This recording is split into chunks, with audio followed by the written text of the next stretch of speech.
Broadcasting live from the Business RadioX studios in Sandy Springs, Georgia, it's time for Sandy Springs Business Radio. Now, here's your host. Lee Kantor here with Rachel Simon, another episode of Sandy Springs Business Radio, broadcasting live from the Sandy Springs Perimeter Chamber of Commerce. This episode is brought to you by Connect the Dots Digital. When you're ready to learn more about LinkedIn and how it meets your business goals, go to connectthedots.digital. Well, Rachel, this can be a great show. Yeah, I'm super excited for our guest today. So who do we have? We have Stacy Blaiss, who is the Vice President of Corporate Marketing at BeyondTrust. Stacy, so great to have you here. Thanks for having me, Rachel. It's great to see you. I'd love to hear a little bit about you, what you do, and your company. Sure. So I'm Atlanta native, graduate of Dunwoody High School, and at BeyondTrust, where I've been close to 8 years, I've had various roles within the marketing team. My most recent function is leading our corporate marketing team, which includes a lot of different marketing functions. It includes digital demand, content marketing, website, marketing operations, and our brand and creative. That is a lot to manage, as I'm sure. What does BeyondTrust do? What is the company all about? Yeah, so BeyondTrust, we're a leader in identity access and security. A leader in identity security. And, what does that really mean practically? We are a leader in the cybersecurity space. We sell software to help companies protect their most important digital assets, their customer data, their intellectual property, their networks. And we sell we're in the B2B space, so we sell to other companies. And are there certain industries that you tend to work with, or is it a wide variety? We sell across all industries. Some of the ones where we have a strong representation include higher education, finance, retail, hospitality, the kinds of companies you would think that would be vulnerable to attacks by hackers. Oh, absolutely. I mean, finance and higher ed right there seems like it's ripe for hackers and bad actors in the cyberspace. So, I mean, obviously cybersecurity is something that on the business side, on the individual side, like we all need to be aware of, think about, like, what are some of the burgeoning issues that your company helps to mitigate? Yeah. So, the cybersecurity landscape and the threats are always changing. It's really fast paced and fast moving. So there's a lot of different areas that companies can focus on when it comes to protecting their network and their IT environments. And so where BeyondTrust really focuses on protecting identities and access. So what does that mean, right? The identities is what people use to log in and access the network or our business assets every day. And the access is the way that they're accessing it. So, especially since the post-pandemic world, huge numbers of people working from home, remotely accessing, even pre-pandemic, the idea of you walk into an office and everything was kept inside a physical space, that had already gone away. And then that's only accelerated post-pandemic. So when you've got someone connecting to your network or accessing sensitive resources externally, maybe they're in their home office, maybe they're sitting in a Starbucks, maybe they're traveling in another country. How are you ensuring that access is protected? Yeah, I imagine there's a variety of areas where like the hackers can come in and kind of find those vulnerabilities and really take advantage of those things in various businesses. And obviously customer data is so important to keep protected, right? Because reputation, management, all those various things, security, data, we don't want that stuff out in the world. Although these days I kind of believe like all of that stuff is just out there floating around. Yes, that's absolutely true. I mean, the idea of privacy certainly has changed a lot, especially in the social media era. For many companies, we think of cybersecurity as a journey. You're never done, right? So companies are always looking to add additional, whether it's software or technologies to utilize to protect their businesses. But the other piece of that is the human piece. So, as a software provider, we certainly position ourselves in the value of what software can use to reduce your risk and to really reduce the chances of a hacker having a successful intrusion. But it can never negate the human factor, right? And so that's the other side of it is as hackers are becoming more sophisticated, right? It's, there's this image of a bad actor as, a teenager in their basement in a hoodie, right? But it's actually a lot more sophisticated than that. Many times they're nation states, or people with really advanced knowledge of how to social engineer to get in to companies to compromise them. Some examples of things that we see is of a more advanced social engineering is maybe you get a phone call at your desk and you're really busy and you're like, hey, it's Mike from IT. We need to install the most recent version of software in your laptop. I'm going to send you a link now to connect. And people just have this reaction of, oh, it's someone from IT. I should take care of that. Right. Or, I personally have gotten fake texts from people I work with in my company. So that means somewhere they've got my phone number. I once got a text from our CEO. Hey, Stacy, can you send me a link to X, Y, or Z? And my CEO, while I know him, he doesn't typically text me, right? But my reaction at first was, wow, this must be important. My CEO is texting me, right? And then, looked into it and found out, yes, it was indeed a phishing attack that many people at our company were targeted by. That is wild. That's crazy. And do you think that in your industry, the hackers are more likely to try to kind of use their tricks on you? Or does that happen across like the board? Do you, a lot of your customers have similar stories where they get, Mike from IT? Oh, everyone knows Mike. Yeah. I mean, I think being a cybersecurity company, so I mentioned one of the functions within my team is our website. So that includes two pieces. So one is the content and the design of our website, but we also maintain the back end of the website. And we find ourselves under constant bot attacks. Our website is under attack from many different places. So we've built in a lot of redundancy and security. So it's been years now that our site has actually come down, but we ourselves experience those attacks on our site all the time. And, for our customers, again, many companies think, oh, my data isn't that valuable. But the odds are is every company has data that's valuable. But there's certainly certain industries that can be greater targets, especially like in the financial space, as I mentioned before, higher education, hospitality. I mean, many of the retail and hospitality breaches have really been in the news in the last few years, from Target to hotels. And can be really scary for people who are impacted. Well, was my credit card on file? How is that company that I'm enjoying their product, but how are they protecting my data? And that's something many of our customers take really seriously, because they know if they lose the confidence of their customers, it can really impact their brand and their ability to meet the needs of their own customers. Absolutely. So, in your function, leading the marketing, how do you utilize, what are some of the tools that you use to make sure that your potential customers understand the problems that you solve, how you solve them, and really the trust that you build with your audience? Yeah. So, for our customers, we really believe that knowledge is what's most important to them. And we really try to position ourselves as that trusted partner. And education is so key. Not only is the cybersecurity landscape and the threat landscape changing quickly, there's a huge shortage of personnel within the cybersecurity space. So that's become attractive for people coming out of college, looking for career changes to enter into cybersecurity. So we never want to assume that someone visiting our site or consuming some of our content knows what all the acronyms mean, right? And it is a complex industry.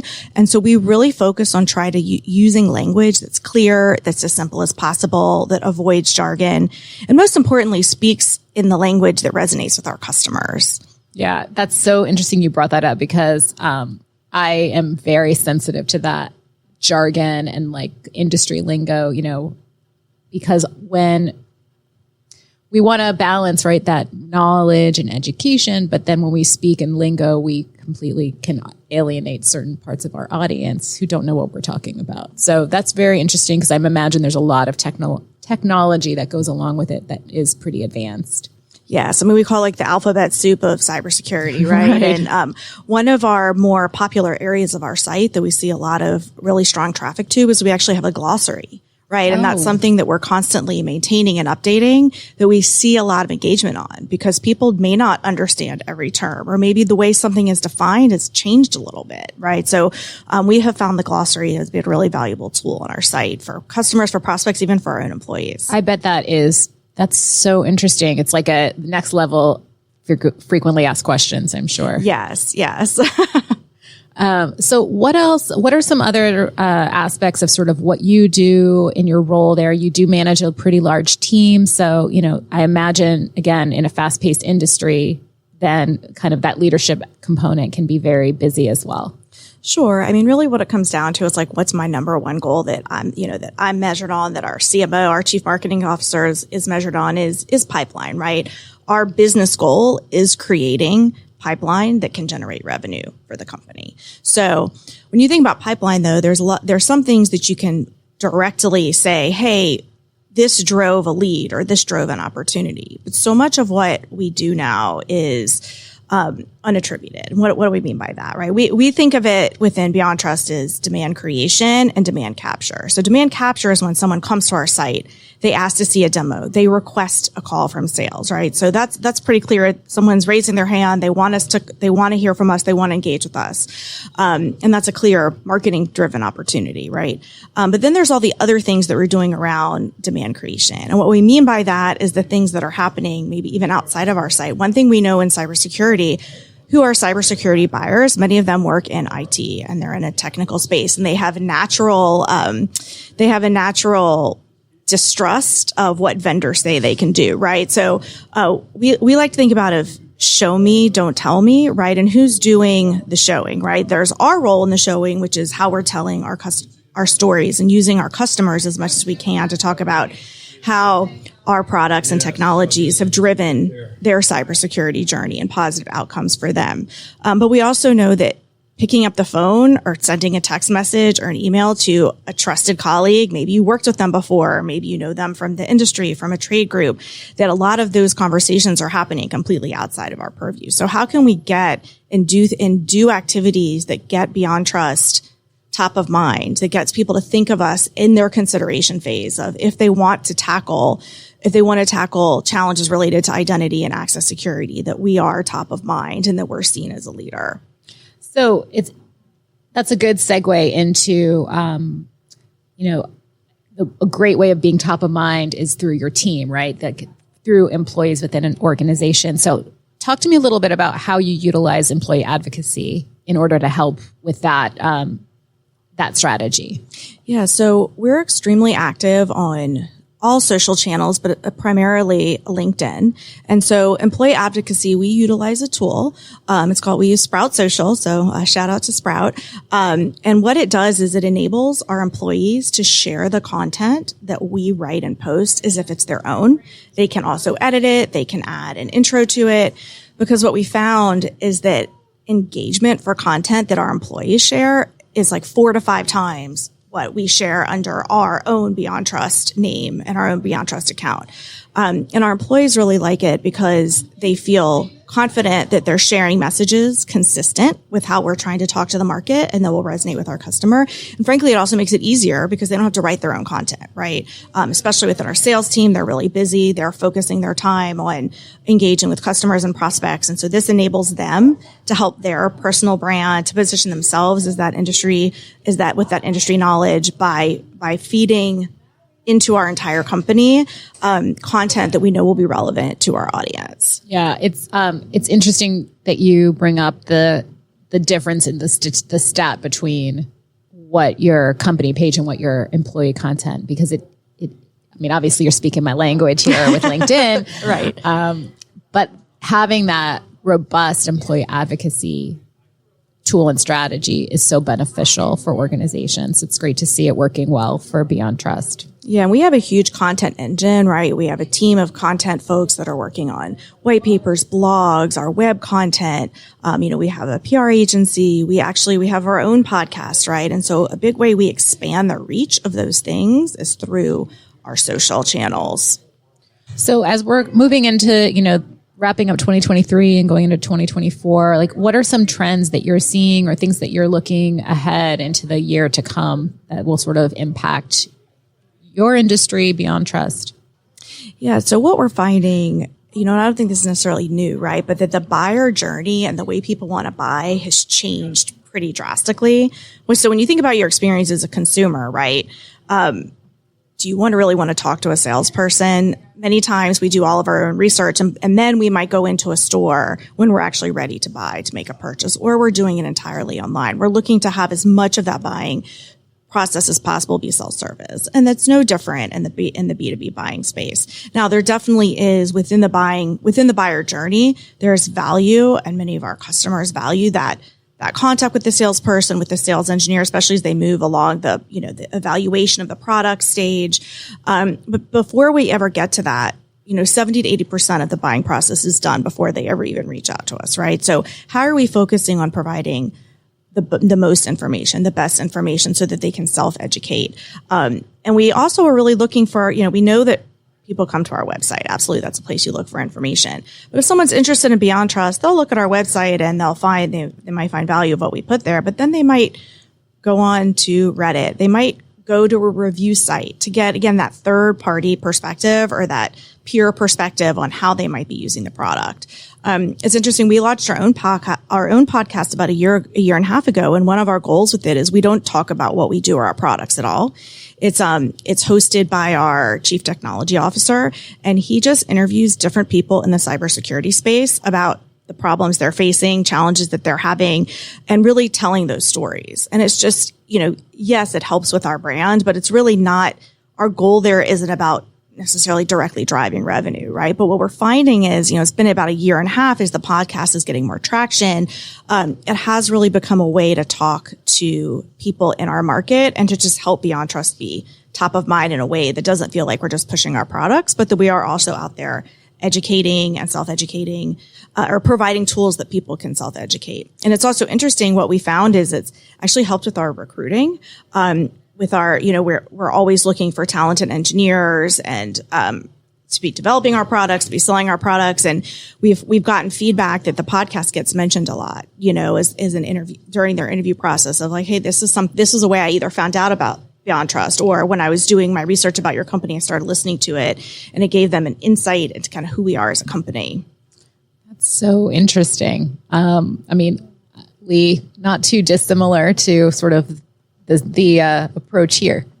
Right. I think that what you're doing is it becomes almost a product placement when your chief technology officer is the host of the content. Your brand is associated with it without saying anything. It just comes along for the ride. And also you've excluded all other competitors and noise. So the only really connection that the guest has and the listeners are with your brand. So I think that's part of the evolution of podcasting, in my opinion, over the years, I think has been that when brands see their show or their podcast as a product placement and spend their energy spotlighting their guests and their targets rather than talk about themselves, then they're better served in the long run. And people love stories, right? They want to hear how the cybersecurity everyday people they're in the trenches, right? They're facing these everyday, these attacks and, even challenges within their company. I mean, cybersecurity teams and, IT, and many of which are IT teams, right? They're traditionally underfunded, under-resourced. Underappreciated for sure, right? But they have a lot of pressure and there's a lot of expectations on them. And so I think really uncovering and highlighting those stories has been a really important goal of what we're trying to do with our own podcast. Yeah. Right. And then in your business, I would imagine most of your clients are coming to you because of something bad has happened, right? What percentage of people are coming because something bad happened and they need your service, as opposed to, let's look into the future and let's be proactive about this? I'm sure it's less, or doing it that way that you'd like it to be, but it's probably less. It's a good question. I think we absolutely will get, you'll hear of a big company that was breached on the news, and lo and behold, we're starting to see inquiries and opportunities within BeyondTrust. So there's absolutely that reactive of a company experienced a breach or an intrusion of some kind. Or a close call. And I think the flip side of that is when there's major breaches in the news, that also the CEO might all of a sudden now it's say, an elevated priority. Are we protected against this kind of breach? How did this happen? We have seen, and we hear from our customers, that there is more awareness and visibility at the C level, for CEOs at the C-suite. But it can really vary. But many times maybe a competitor or just a huge breach on the news can then drive, well, are we protected against that? Right, because now it's a priority, because if it was on the news, then I'm paying attention. Right. One of the challenges, it's hard to quantify many times the value of not being breached, right? So that's a challenge within cybersecurity, is proving your value. So right. Look, if you can say your company hasn't experienced a breach in several years, that's a testament that what you're doing is working, right? But that can still be harder to quantify versus if you did have a breach and how you reacted or what the business impact was of that. Well, there's a reason why we all have insurance. Right? You have it when you don't use it until you need it, but when you need it, you really need it. So the idea of having these tools in place to protect and not having any issues, it means that's a good thing, right? Right, but from a company standpoint, it's hard to get your customer to appreciate that, because a lot of times it's an out of sight, out of mind. It's like when you're not seeing that, then you're like, well, do I really need that? And that's where you have to always kind of remind your customer that, hey, we're working here hard and we're doing a lot of things you may not be noticing, but we're here for you in case that situation does occur. It's interesting you mentioned insurance. There is cybersecurity insurance. And the last year and a half, 2 years, we were hearing from customers that it was harder to requalify, even if they hadn't themselves suffered a breach, because the number of payouts was going up, that cyber insurance policies and the companies that issue them were really raising the criteria for qualification for these policies. So it's really been interesting. And that was a great opportunity for us to talk about how our products specifically can align to requirements by cybersecurity, for cyber insurance policies. And that's also, you talk about drivers, right? So maybe you've suffered a breach, maybe there's a big breach in the news, but maybe you're trying to renew your cybersecurity policy that you didn't have any issues with the past few years. Right. And your insurance company is saying, hey, in order for us to renew your policy, you have to show proof that you've done these steps and taken these activities to protect your network. Yeah, I was actually curious if there's legislation out there that says, mandates what companies have to do to protect their customer data. Yeah, so different industries can be subject to different requirements, and it's also different by region. Europe they rolled out GDPR, which we're talking about acronyms. I'm trying to remember what it stands for, right? In the U.S., actually, when it comes to privacy, our requirements tend to be less or more lax compared to Europe. But then within each industry, I'll use healthcare as an example. Many of you are probably familiar with HIPAA. Every time you go to the doctor, you have to sign your HIPAA statement. And so companies in the healthcare space have certain requirements to protect what's called personally identifiable data or for their patients, right?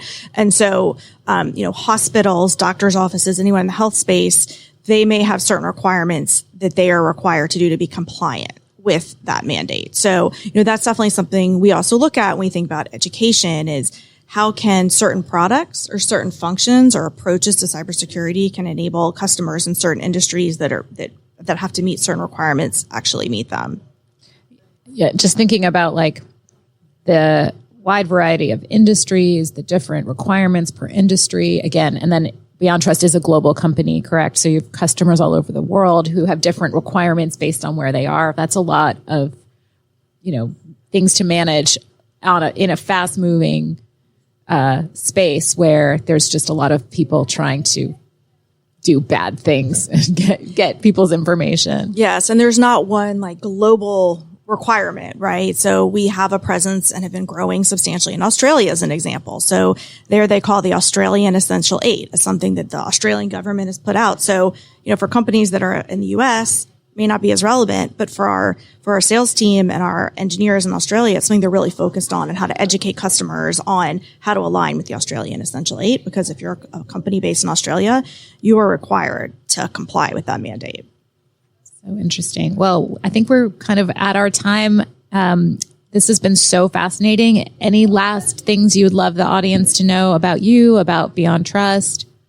Yeah, I think, when it comes to marketing and cybersecurity, day to day, pace is really fast. We have to move as fast as the industry does. And I think, it's definitely a really exciting place to consider. There's so many different roles within marketing, within my team, within the larger marketing team. We also have field marketing, product marketing. And I think for the folks that come in to marketing functions within the cybersecurity space, they become super marketable. They learn great skills.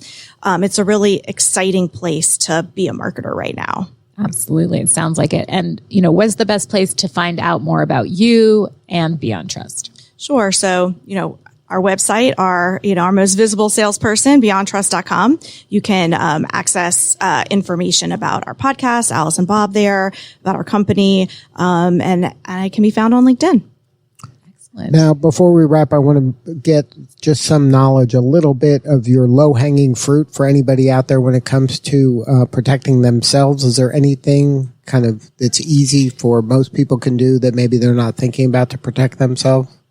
Yeah, I think when it comes to low-hanging fruit, it's always be suspicious, right?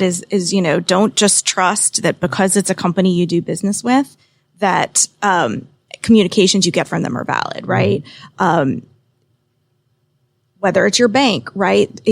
I know as a bank, for example, they will never call you on the phone and ask you for your password, right? But again, it's the bank. It's very easy for bad actors to maybe find out who you bank with and to try, and that's that social engineering to say, hey, Lee, I know you bank with Wells Fargo. So I'm going to try sending you a text of, hey, we need you to reset your password, right? And you just think, oh yeah, I bank at Wells Fargo, so this must be legitimate. So definitely, especially when you're being asked for sensitive information like passwords, social security number, even your address, right? Is that really be suspicious if it's not something you yourself have initiated. Yeah, I know for myself personally, I'm super paranoid of everybody at this point in my life that if I get anything from anybody, I go to the website or I'll call them myself directly to ask if it's real or not, because like I am bombarded with, like you said, I know you're a Wells Fargo customer, and it's like, I'm not a Wells Fargo. So if someone's trying to ping me about that, then there's going to be other people pinging me and just hoping, or your Netflix subscription is something that they're just taking a shot because a lot of people have Netflix. So they assume that I have Netflix. And so whenever I get something, I'm always proactively going backwards to say, is this real? I'm going to check. I'm not clicking on anything anymore at this stage. Yeah, and as great as those risks are for your personal life, they can be even greater in the workplace. So the same cautions that you would exhibit with your personal life and your personal information, you should bring that same mentality to work. The same paranoia. The same level of just really thinking things through when you get something that maybe you're not anticipating, or you're getting an attachment from someone that you weren't anticipating, even if it appears to be coming from a coworker, especially a superior. That's often how they will target you, because it's like, well, you're going to be more likely, hey, this person has a lot of seniority is reaching out for you and asking for information. And I don't want to mess it up, so I'm going to do whatever they say. Absolutely. Without questioning. Well, and I'll share one tip as far as on the LinkedIn side, which is if you do not already have two-factor authentication turned on, turn it on immediately, because a lot of people have been having issues getting locked out of their account because someone will log in, kind of access their account, change their password, and then if they don't know their password, they can't get back in. So turn on that two-factor authentication really everywhere, but definitely on LinkedIn. Is that something, Stacy, that you agree to the multi-factor authentication Absolutely. is kind of a must-have nowadays? That's not just do it occasionally. I mean, that is a best practice. And, something to think about too is it's not just for your personal account. For our BeyondTrust business account, we have two-factor, authentication turned on. Absolutely. So, well, because your team are the ones who access your company page through their personal profiles. And so the company page collateral is potentially at risk if their profiles are at risk, right? Yes. Yes. Just a good thing across the board. But it's tricky from a business to business standpoint, because part of your value is speed, right? Like you want the customer to not have friction, and you're adding now friction on purpose to protect them. And I think people have to just accept a certain level of friction nowadays in order to be safe. Absolutely. Yeah, I agree. Now, are we almost at the end of passwords? Where do you think we are when it comes to that? Yeah, so for years, there's been predictions that the password is going away. dead, right? We are seeing one of the products that BeyondTrust sells is Password Safe. It's, a password vault for business related passwords, for privileged passwords. And while passwords may exist in the background, the idea of having to remember and type in a password is slowly going away, right? So whether it's through using other types of identification, whether it's your thumbprint, other types of biometric identification, the idea of having to remember and recall passwords is really decreasing. And they're using more kind of social intent. You're able to tell the software can know that what I'm doing is it's really me based on behaviors and, yes. and the and way I'm doing that's where some of things. the analytics can come into play and some of the intelligence behind some of these tools, right? Is maybe Rachel typically maybe she's a privileged user, right? She's an IT admin. She needs additional privileges than the average user to access the account. And she typically is working Monday through Friday from 9 to 5. And guess what? Rachel logs on Saturday night at 2 a.m. Even though she's a privileged user and she's been granted rights that have been validated that she needs them, that's an unusual activity, right? So that can be flagged as potentially problematic because it's outside. That's where the intelligence comes in of this is outside of her normal behavior. And I think it's so important that when you're working with a company like a BeyondTrust, this is all they're thinking about 24/7. This is all they're doing. This isn't something that this isn't a do-it-yourself project, being, safe with cybersecurity. I mean, you have to go with a trusted advisor that is really living and breathing this 24/7 and learning best practices from all of their clients. You're getting kind of really robust intelligence from a BeyondTrust. Yeah, absolutely. As I mentioned with the under resources around IT and cybersecurity, the vendor relationship is very important. And we also are seeing customers wanting to decrease the number of vendors that they have. So the more of their needs and their business outcomes that we can provide, the more we can position ourselves as that trust and be that trusted partner. And, one thing you mentioned was friction. And we know that's a huge pain point when you're introducing tools that can help make you more secure is that you feel that friction. So that's also a big focus of our products is not just making companies more secure, but also how can we do it in a way to reduce the friction that doesn't cause negative impacts on efficiency and the ability to get the job done.